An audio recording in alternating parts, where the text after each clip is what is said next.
I'll preface this by saying my talk is not as cool as the last one. So I'm Cori. I help manage the pen test team at a company called LBMC. We work closely with clients in healthcare, financial services, and more to keep them safe by compromising them before the bad guys do. One of the greatest things about my work with LBMC is that I get to be a different person every day.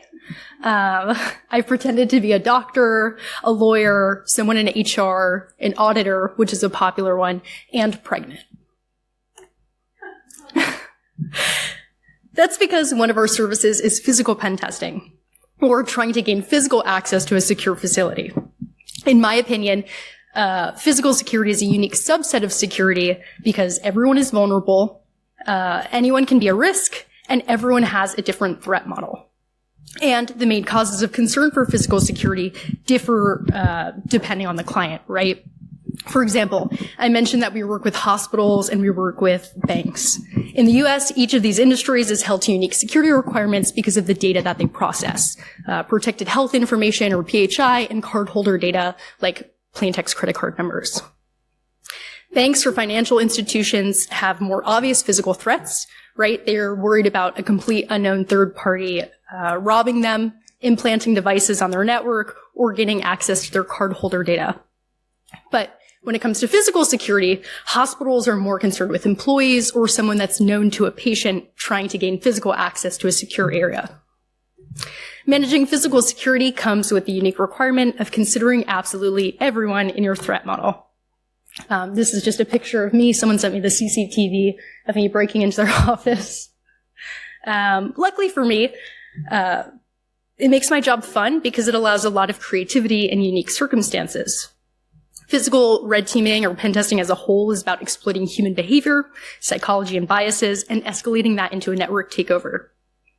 You might have mentioned earlier that I didn't mention pretending to be an elevator technician, which is like a frequently used pretext in physical pen testing. That's because I don't look like an elevator technician. I look more like someone in marketing or human resources. In physical pen testing, we have to play to people's biases and avoid making our targets think too much about a situation. Another interesting example in the world of physical security is that I work with a company that does employee management. So they manage the hiring and firing of tens of thousands of employees for different companies. Their names are the ones that are on those employees' paychecks. Their number one priority in terms of physical security is making sure that someone they fired can't get access to their building. They're worried about physical safety. Beyond that, sure, cyber exploitation can be objectively easy, right? If you host an unpatched Windows machine with SMB1 on the internet, some 13-year-old is going to own it. But bypassing physical security is even easier than that. There is no barrier for entry besides having a physical body.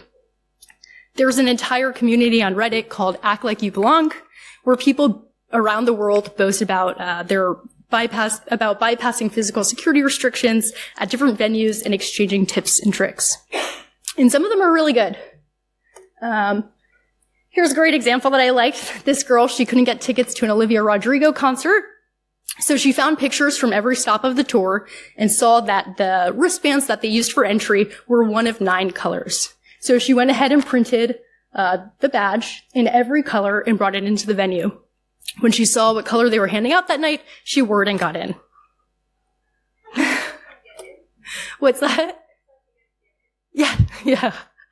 This is a more dangerous example. This is pretty recent. This woman pretended to be a nurse. For 7 months at a hospital, she treated 4,000 patients. She just used the nursing license of someone that she went to school with because she shared a first name with them, and claimed to the hospital that she had gotten married and changed her last name. They didn't realize that it wasn't her until they promoted her and realized that they didn't have the accreditation for her changed last name.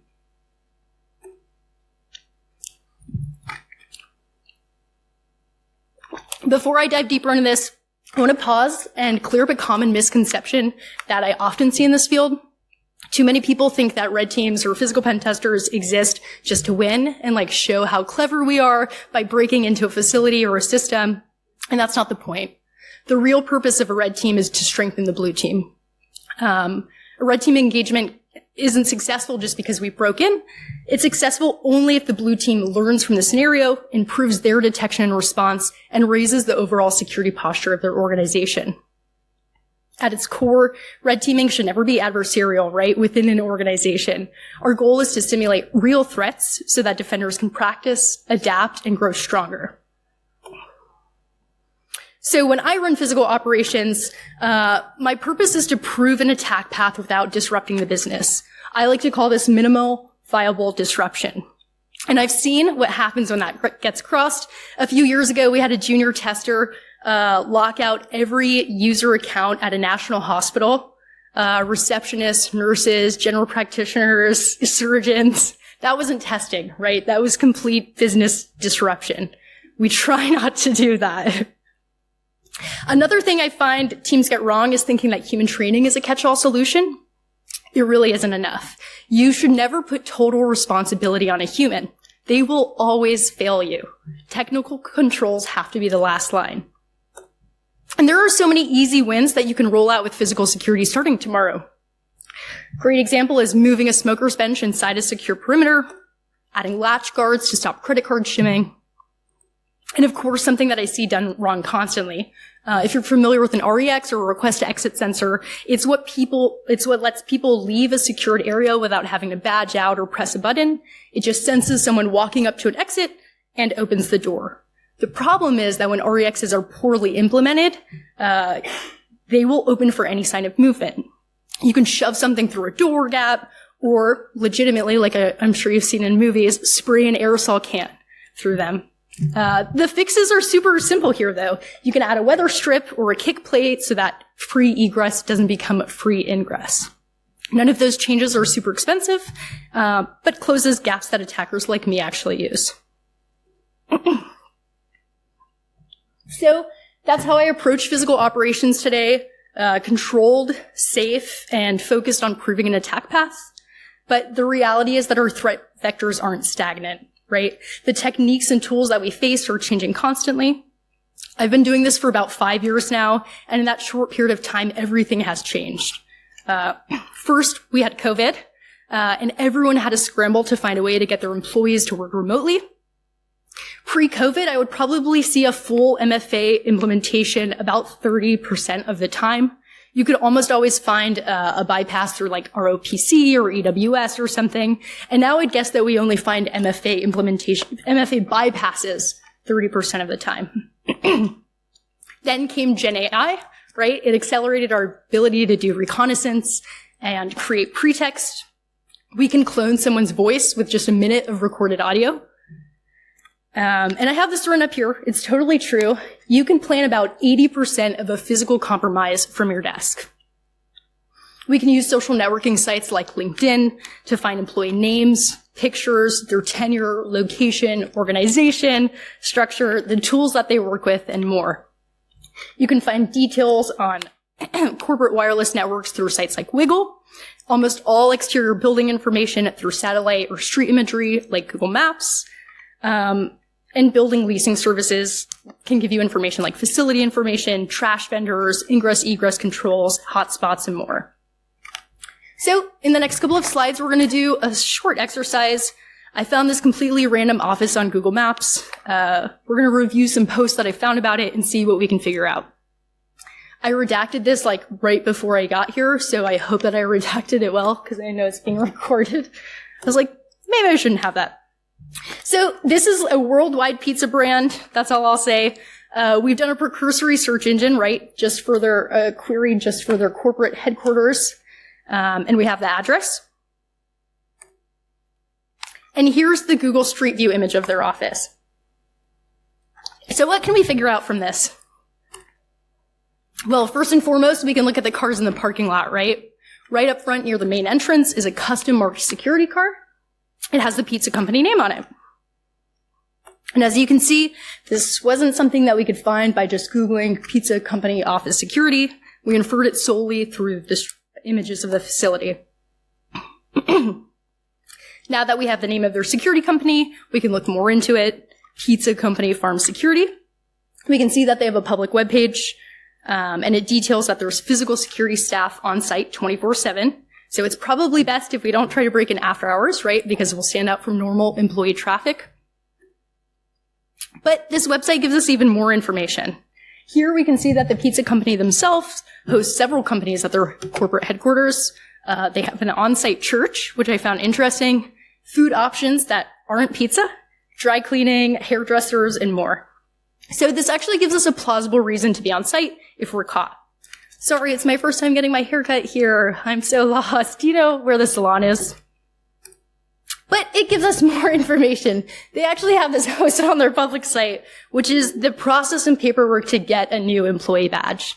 If you're daring enough, you could actually try requesting it because it denotes in the paperwork that they will do it on site for you. Now we're back to the parking lot. We see a van up front for a company called Applied Innovation. And when we look into this, we see that it's a third-party IT management company that does CCTV, printers, and scanners, and VoIP phones. So we now know the name and purpose for a third-party vendor that is known to employees on site. And if we look into this company a little bit more, we can see that their official uniform is just a zip-up jacket with their logo embroidered on the left-hand side. So now we have an understanding of their physical security that's on site, but also who a trusted third party might be, what they would be wearing, and what they would be there for. So let's go back to Google Street View. Here's another third-party vendor, Republic Services Trash. These bright blue dumpsters are super recognizable in the US, and they're valuable in the world of physical security because this company has one really interesting feature, which is that anyone can go online to their website, plug in an address, and see what day their trash pickup is scheduled for. Their merchandise store is also just hosted on the public internet, and anyone can order from it. So for $80, you can show up on site with a completely legitimate uniform, say that pickup was moved to a different day of the week, and that you're here to remove interior shred bins. This was the most difficult image to redact. Here we can see the main entrance of the facility. It has automated doors, right? So it's likely a publicly accessible interior, and then has segmented, secure areas. If we look at the rear of the building, there's plenty of cars that are parked really close. So we know employees are actually using this as a way to get in and out. There's also a physical pen tester's favorite landmark, which is a smoking bench. I can't tell you how many times I've just sat at a smoking bench until employees came out, smoked a cigarette or vaped, and then I walked back inside behind them. But there's also something really interesting in this picture. If we zoom into the back door near the smoking bench, we can actually see something. Does anyone know what it is? What's so interesting? There's just a brick laid on the ground. And can anyone guess why a brick would be on the ground outside of a door? That door is being propped open so consistently that someone decided it was just a better idea to leave a brick outside so that whenever they need it open for a long period of time, they can just slide the brick into the door. So that's a really great ingress method. If I was targeting this company, I would probably just sit in my car in this parking lot for a while until someone propped the door open. Okay, so we formed two completely realistic pretexts off of just this Google Street Maps information. We found potential ingress methods through the smoker's bench and potentially a propped open door. And now we'll move away from Google Street View. If we visit the Pizza Company Farms website, they have a bunch of pictures hosted here. Can anyone notice anything interesting that a physical pen tester might want from this?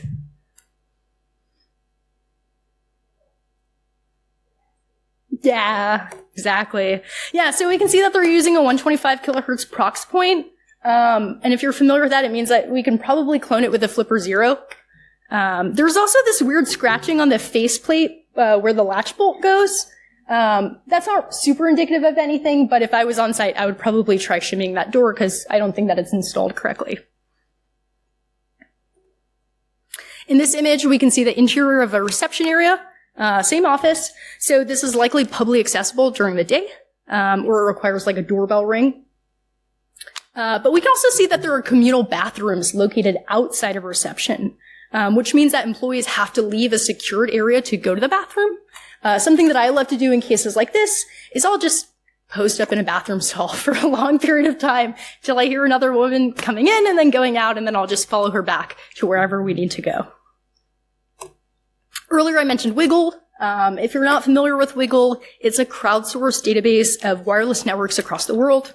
Anyone that uses it will just collect SSIDs across the world, and it all gets uploaded to this publicly accessible map. If we take something simple like the corporate headquarters address that we had, and we drop it into Wiggle, we get a bunch of networks, which I've just redacted, so I don't get sued by this company. Some of them were called like Pizza Company Guest, Pizza Company InfoSec Development, and Pizza Company External. Right, so from an attacker's perspective, this is great for us because we know that we can do like rogue device testing. We can go there or spam deauth packets and have our own SSID spun up with a similar name. You can also just drop network names for credibility when you're on site. I guarantee you that no matter where you are across the world, if you come with like a third-party IT management uniform and you say, hey, I've heard that you've been having problems with your wireless network, everyone is going to say, yes, we have. Cool. So if you look at the company's official LinkedIn page, there are a bunch of photos of employees at corporate. They're either in uniform or they're in business casual, so we know what we need to wear to blend in. But the real value in these is the badges, right? You can clearly see their ID badges and their lanyards. That gives us references to recreate them. You also get shots of office interiors, hallways, furniture. This is like a really unique, interesting room that they have. I think the name will give it away if you can't already tell what it is. Here's a good close-up of the company's badge for reference. And another. All posted on their official LinkedIn. But now we need to recreate it, right? And luckily for us, this company, for some reason, has a media page on their public website where they host their official color scheme, their official logos, any images that they want associated with their company. So we're going to pull all of that. And then they actually even have the exact font that's used on their badge. So with the photos that we pulled, it only took about like 3 minutes in an image editor to put together a believable badge. We already had the company logo, the colors, the layout, and the literal font. So drop that in a template, add your headshot, and you've got something that looks official enough to get you in, right? And that's what makes physical security so fragile. When you're relying on humans to protect your organization, a passable badge doesn't need to be perfect. It just needs to look right when someone's holding open the door for you. So at this point, look at what we've already built from open source information. We know when security is on site, where their office is, when they work. We know the vendors that they use for things like trash pickup and third-party IT. We know the exact HID system that they're using, and we even know the process for replacing an employee badge. We've identified a door that's frequently propped open, and we built a reproduction badge. And the point in all of this isn't showcasing like how easy it is for attackers, but really just to show you how much information companies give out for free. Okay, now you've seen why we do physical pen testing and what our goals are. You've seen how much information we can gather without ever setting foot on site. Now we'll move into some real-world scenarios, some physical pen tests that I've done, and the lessons that they taught. So this was a real physical pen test where I used a pregnancy belly to conceal some of my networking gear and gain access to a C-suite. I carried a Flipper Zero inside a Starbucks cup, which is like a really great hack if you're ever cloning badges. It fits in a grande cup really well. You can just walk up to someone and say, hey, can I see your badge? Like, you have a new version, and hold it right up to your coffee. With all of that, I tried to see how far I could get inside their environment.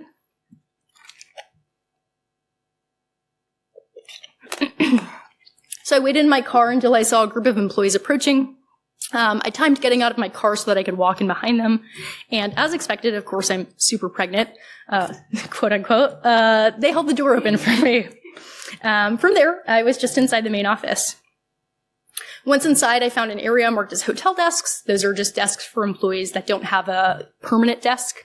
I closed the door, plugged in my laptop, and I was able to connect directly to their network. They didn't have any network access controls. So I was just able to join the corporate network and test as if I was sitting at home on an internal pen test, right? My next goal was to get into their executive offices. So I walked the halls with my big pregnant belly, trying to blend in and just act like I belonged there. I checked for unlocked offices, sensitive data that was left out, and any opportunities to clone badges with a flipper 0. If you're ever in this situation, if you see a bathroom that has a table on the inside, I guarantee you will find badges there. I don't know if men are the same way, but women love going into the bathroom, taking off their badge, and laying it on the bathroom table. Eventually, I was able to access the executive office suite because someone had just left the door propped open. From there, I just snooped around and I found a random string that was left on a sticky note by their CFO, and it was his AD password. So not only then did I have internal corporate network access, right, because they didn't have NAC, but I had access to their CFO's account, and I was able to get almost all of the organization's financial data and then escalate, of course, to DA. So what happened there? I walked in, right, wearing a pregnancy belly, and nobody questioned it. With no network access controls, I was just able to connect to their corporate network and had instant access. For blue teams, there are some important lessons here, right? Train your employees to challenge anyone that doesn't have the right escort or verification. Enforce NAC, which is probably like the biggest recommendation that I always have, so that no one can just come into your office and plug into an Ethernet port. And if it's feasible, implement controls like man traps. It is extremely difficult to bypass man traps most of the time. And if you're unfamiliar with what a man trap is, it's just a secure area where only one person can go through at a time. So here's a physical pen test where our goal was just to get on site and access their network if possible. This was interesting and very different because it was a suite within a co-op building. So they were like on the 5th floor. Elevator access was unrestricted, but the suite itself required a badge. While I was scouting out the area, I paid attention to foot traffic, right? The busiest areas were near the elevators. They also had public bathrooms outside of the suite and the main entrance, which just happened to be across a glass-walled conference room. I spent a couple of hours like in the bathroom, going up and down the elevators, just trying to analyze like when people came in and when they came out. And here's what the main entrance of the suite looked like. It was just a single badge-controlled ingress point with wall-to-wall glass.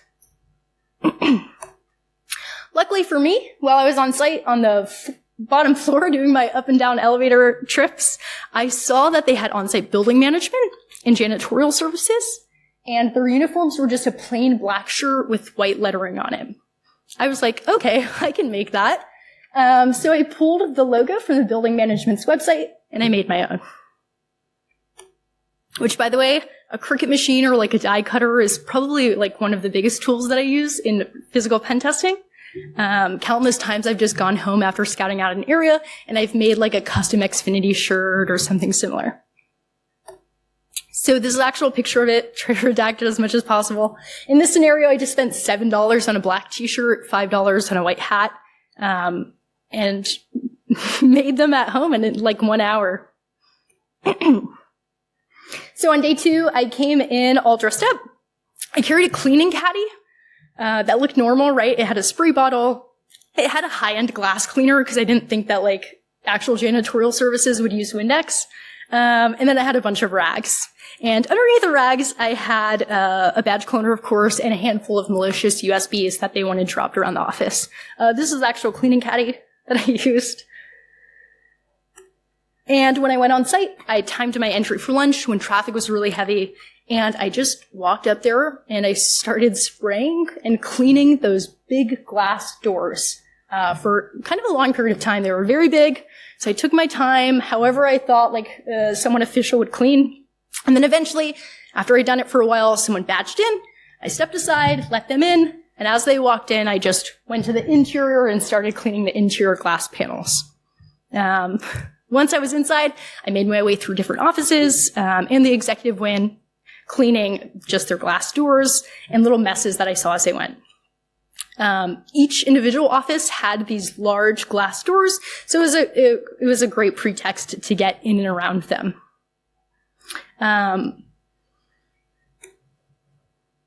This is interesting. When I was cleaning the CTO's office, Of course, the exterior first, I noticed that he had left his workstation there, and he was still logged in. So I was like looking around, wondering how feasible this was. He actually had his own receptionist that was just to the left of me. And just as I was thinking like, this is my time to shine, I have to do it, he walked up to me. And of course I was like, oh, I'm done here. Instead of him catching me, he shook my hand and said, "Thank you so much for cleaning this. I've never seen someone from building management come up to our suite and clean before." And then he actually left so that I could finish cleaning his office. Bless his heart. So by the end, I had planted 10 USBs throughout their office. Each one was just loaded with a custom executable. We just collect basic metrics with that kind of stuff like host name, domain, IP, just for their benefit. And then on top of that, I gained internal access through OAuth device code authentication on an unattended workstation, which gave me a foothold into their Entra environment, starting from nothing more than like a homemade uniform and a cleaning caddy. And actually, if you're not familiar with OAuth device code flow, it's super interesting and it's great for like on-site physicals. It was made for devices that don't have native browsers. So like the only time I've actually interacted with it in the wild was trying to log into Minecraft on my Nintendo Switch. But what's really effective about it is that it's all done through a legitimate Microsoft authentication page, right? Users trust that because it's Microsoft. And because it leverages the user's current session, it effectively bypasses MFA for an attacker. Because you are just authenticating with their current session and they've already approved MFA checks. There's two ways that we can really abuse this. If you have physical access to a workstation, right, which is what I had done in this instance, I just kicked off the flow and I approved it for that user. Or you can trick a user into doing it. And the way that I typically do this is by calling a user on the phone and saying something like, "Hey, this is so-and-so with internal IT. I know this is a crazy question, but are you traveling to Africa?" I'm like, "No, why?" "Well, we saw a suspicious login attempt on your account. To continue using it, you'll have to authenticate from the device that you're currently on so that we can kick off all the other sessions. Just go to Microsoft.com/device login and enter the code that I read off to you." Incredibly effective. And users really are not aware of this yet. So now that you've seen how easy it can be for an attacker to get inside, we can talk about more ways that blue teams can improve. Start with vendors and contractors, right? When I get to a location and they say, a vendor has to always be escorted, it's extremely difficult to get anything beneficial out of that, right? Even if they walk you into the data center, you're still escorted. Of course, lockdown like removable media. In that engagement, I had dropped a couple of malicious USBs. And then, of course, just training your staff to challenge suspicious behavior. Most of my success in pen testing is because an organization has put the importance of catching attackers on employees, right? And Sarah in human resources or Amanda in accounts payable really doesn't want to deal with that. She doesn't want to put pressure against someone that she doesn't recognize in an office. And I know that we've talked a lot about physical security in this, but the same pattern works across almost all forms of social engineering, establishing credibility, gaining access, and then maintaining persistence. So I'll kind of share one social engineering story with you before we end that actually isn't a physical. This was an external pen test, right? If you're unfamiliar with what an external pen test is, you start at the public internet. So you're a traditional, like, third-party attacker. Started this engagement by conducting open source intelligence, gathering open source intelligence with a company's domain name. I found this forum post that was like 20 years old, pretty old, but in it, an employee had posted a question, and within it, they included debug messages. This debug message included the company's internal network name and their username. So it showed that their internal usernames were probably numeric IDs, and because of that, you can usually assume that they're sequential.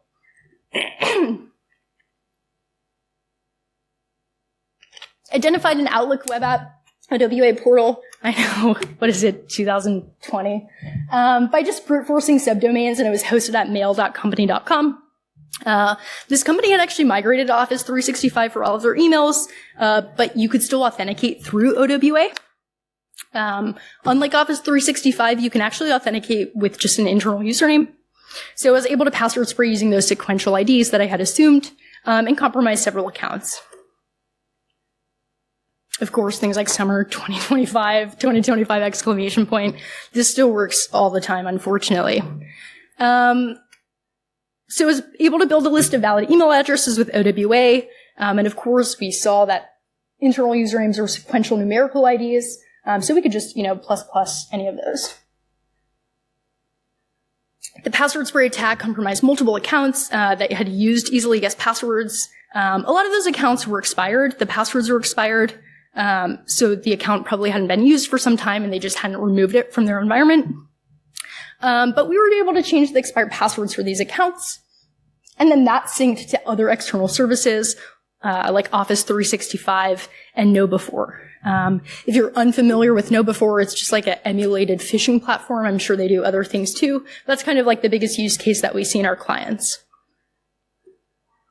So we were able to access KnowBe4 with one of those compromised accounts. Sorry if I didn't mention it. But for those expired accounts, they were actually created before MFA was rolled out to this entire organization. And so on initial login at this point, we were just prompted to add an MFA device. This still works all the time. When organizations don't clean out their internal user accounts, we're able to just add MFA devices to them. So I was able to successfully authenticate to KnowBe4. And KnowBe4 was misconfigured for like God mode, I think they call it, which is that all users can view all stats on everything that they've ever done, which is great as an attacker, right? Because I was able to see that these 5 people have like a near 80% failure rate. It also included things like if users were repeatedly phished, if they had recently taken phishing training, and what department they worked in. So this just became a target, right? Like these are the people whose accounts we need to compromise. Because we had email access, we could create an actual internal phishing attack, right? So we bypass like any authentication restrictions. We don't have any external email banner because it's a legitimate internal mailbox. And the account that was used was actually a third-party contractor. We just changed the email signature to Senior Manager of Internal System Security. That gave the email more authority, right?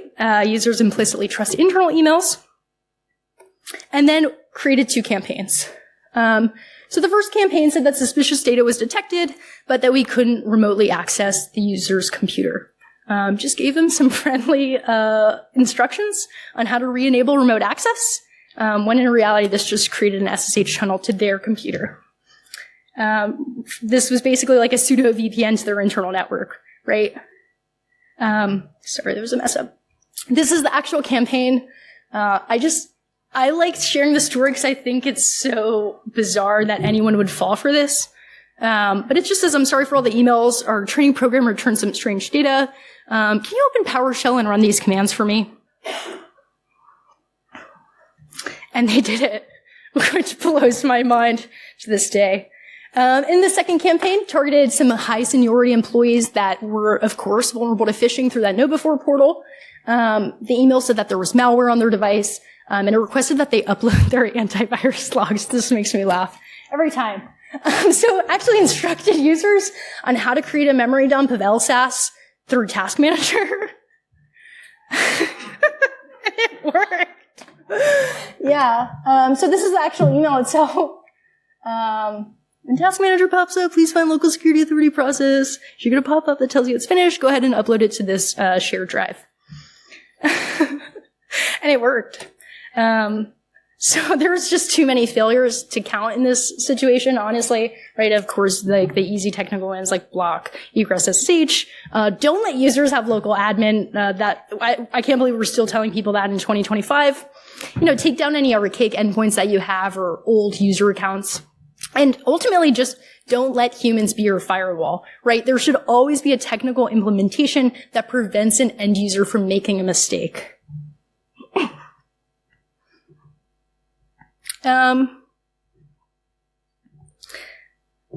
That's really it. I guess to close my talk, I'll just ask you one question. Would you let me in?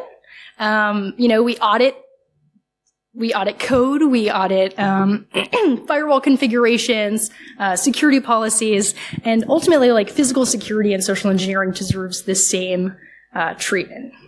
It has to be tested, measured, and hardened in the same ways that we do with all of our other tech. So if there's only one takeaway that you have from this talk, I hope that it's incredibly irresponsible to allow humans to determine your security, especially when they don't work in security. Awesome. Thanks so much. If you want, you can add me on LinkedIn or you can email me. If there's any questions, happy to take them. Thanks. Thank you very much, Cori. Any questions from the floor? All right.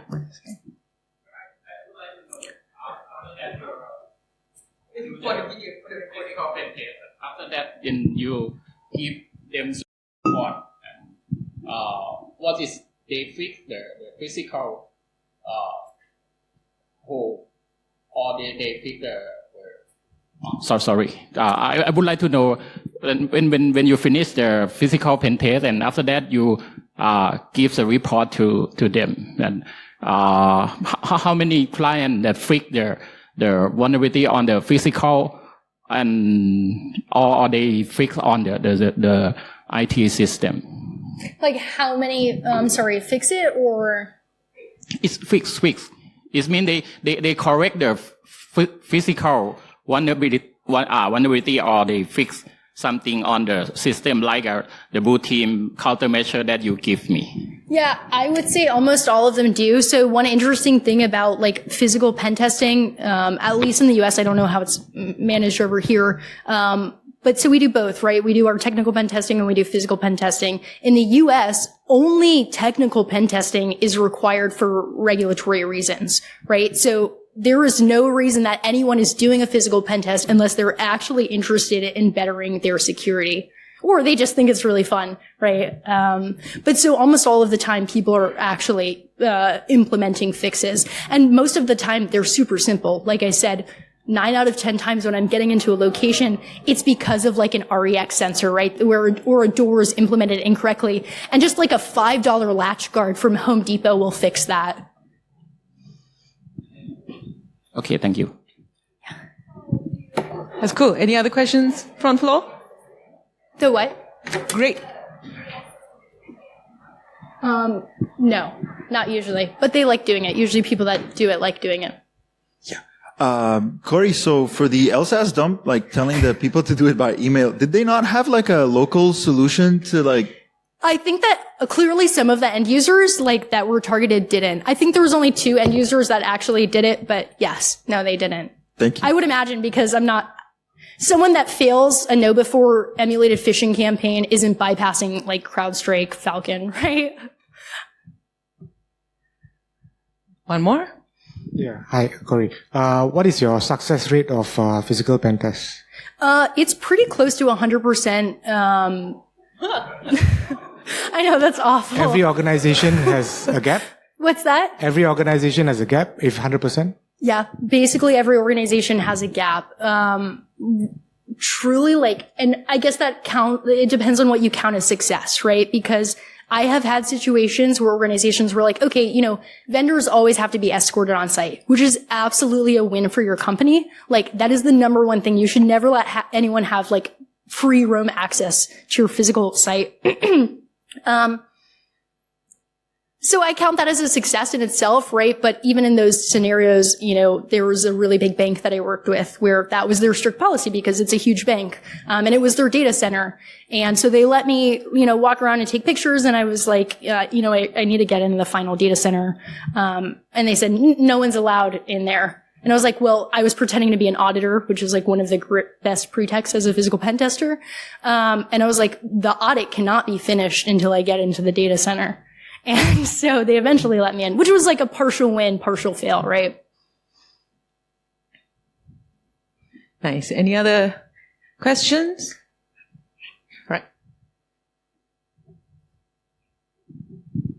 Did you ever have do the physical pen test for office that has like a hot desk? And is this the the result quite the same or different from the normal office? Have I ever done a physical pen test for like a non-standard office facility? Yeah, so like I think banks are pretty non-standard, at least in my opinion. And then yeah, I've worked with like third-party IT management companies. The approaches there are always different, right? Like I tell this funny story. I had to social engineer a company that managed data centers, like huge data centers. So absolutely everyone that was employed by them was extremely technical. And the way that I actually did it was I pretended to be a reporter that was doing a panel with Jeff Case, who created the SNMP protocol. And I was like, hey, you know, if you want to be on this panel with Jeff Case, the guy who created SNMP, you'll have to do this. And they did.